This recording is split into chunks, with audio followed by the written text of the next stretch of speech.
Today I want to talk about what happens when we go from one phase of matter to another phase of matter. And we define the different phases of matter based on how free the particles are to move around. So there's specific characteristics that we associate with solids, liquids, and gases, which help scientists to clarify and classify them in those ways. And we can go from one phase to another with what is called a phase change. This is a physical change. So if I'm going from a solid to a liquid, and I always like to think about these in terms of water because that's the language that we use pretty commonly. So if I think of solid ice, solid water, going to liquid water, we would call that melting. The more scientific term for that is fusion. So we're going from the solid to the liquid phase. If we're going from the liquid phase to the gaseous phase, we call that evaporating or vaporizing. So vapor is a gas of something that is normally in the liquid state. So under standard conditions, water, for example, is a liquid, at kind of room temperatures, normal pressures, we have a liquid. So when that liquid goes into the gas phase, we call it water vapor as opposed to water gas. So evaporating or vaporizing means the same thing.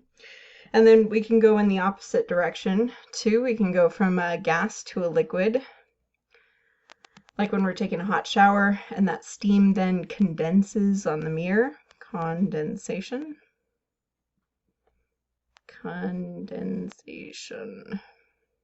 Condensing. Sorry, I changed my mind midway through. I had been using the ing endings and now I'm just changing things up. That's fine. Okay. And then if I'm going from a liquid to a solid, then I'm freezing it. And that's true for all phases. Again, we think about this in terms of water because we're used to interacting with water in all three phases. So we can think about it kind of transitioning in between pretty readily. And I think that's good for visualization. Now, a couple things about this is we haven't talked about what happens when we go directly from a solid to a gas. And we know that that's possible because things like carbon dioxide do it. So if I go directly from a solid to a gas, skipping over the liquid phase, and we'll talk about why that happens in future videos on phase diagrams, this is called sublimation or sublimating. And I don't love this, going from a gas directly to a solid is called condensation again. Or you also will see it as deposition.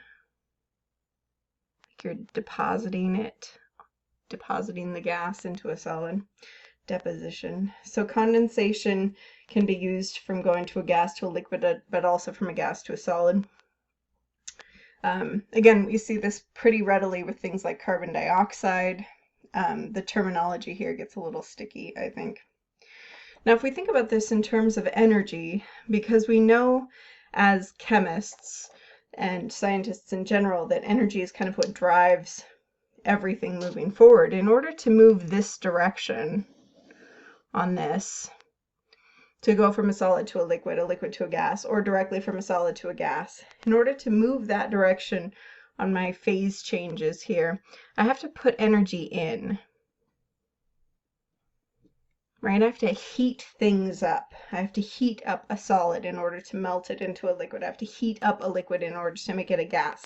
And so if I have to put energy into the system, then we would say it has a positive delta H, or is an endothermic process.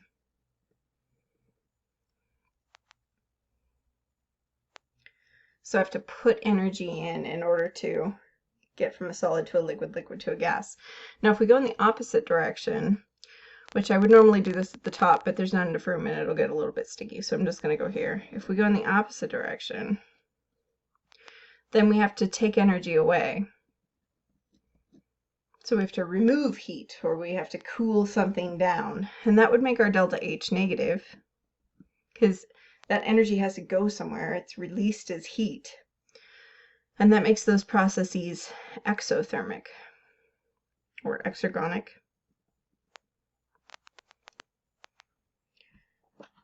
No, this is kind of a wacky thing, I think, to get your head around. And I sort of enjoy this about this particular concept of phase changes, is when I go from a liquid to a solid, I have to cool it down. But in cooling down the liquid, I'm heating up everything around it. It's kind of a weird thing that energy is released, and you would perceive that as heat when the solid is forming, right? So we're making ice, but it's getting warmer to the touch, which is kind of wacky. So it's kind of a cool thing about phase changes in energy. Now we can calculate how much energy is needed. There are specific types of energy, or enthalpy, that are associated with each of these phase changes. Recall, going from a solid to a liquid is the delta H of fusion. And usually that's a molar quantity and is in kilojoules. So it's usually in kilojoules per mole for heat of fusion. So that's how much energy it would take to go from the solid to the liquid phase of something, right, at its melting temperature for 1 mole of it. And then to go from a liquid to a gas, that's the delta H of vaporization. And again, same thing, it's usually kilojoules per mole. So how much energy do you have to put into 1 mole of that thing to get it to go from a liquid to a gas at its temperature, at its vaporizing temperature or evaporation temperature? So these are abbreviated sometimes delta H fuse. Oops. And then this is delta H vap. So the positive values for these things are going to be the ones we're going from a liquid to a solid to a liquid. But if I wanted to figure out how much energy would be released going from a liquid to a solid, it would be the negative of that, the opposite of that. Okay, so let's look at an example of this. Let's take this. We know that the melting point and the freezing point of water, so H2O, is 0 degrees Celsius. So how much energy has to be absorbed by 20 grams of water? So I have a chunk of 20 grams of ice at 0 degrees Celsius, and I want to melt it.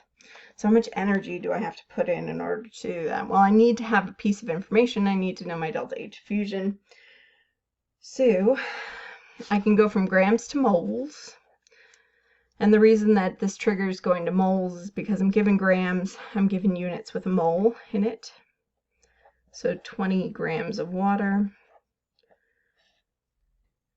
I know that there are 18.02 grams of water in every 1 mole. And I know that because I went to the periodic table and I added together 2 of my hydrogens and 1 of my oxygens. And then I can use this delta H of fusion. For every 1 mole of water, it takes 6.01 kilojoules of energy to melt it, right? Fuse it. And now when I plug that in, just kind of doing a back of the envelope calculation, I'm expecting it to be, you know, a reasonably large number, a number that's greater than 1, right? Because this one's larger than this one. It's probably pretty close to the 6, actually, because these are pretty close together. I'm thinking it's going to have 3 sig figs, because we have 3 sig figs here, 3 in our mass.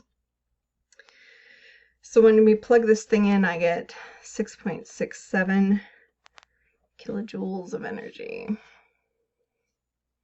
So we have to absorb this much energy in order to melt that solid water into liquid water.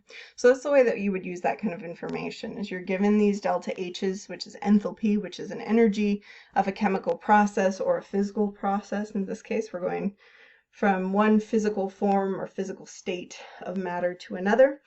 And we can do this with either melting or evaporating, and we can do it in the opposite direction, how much energy is released if we were going the other way.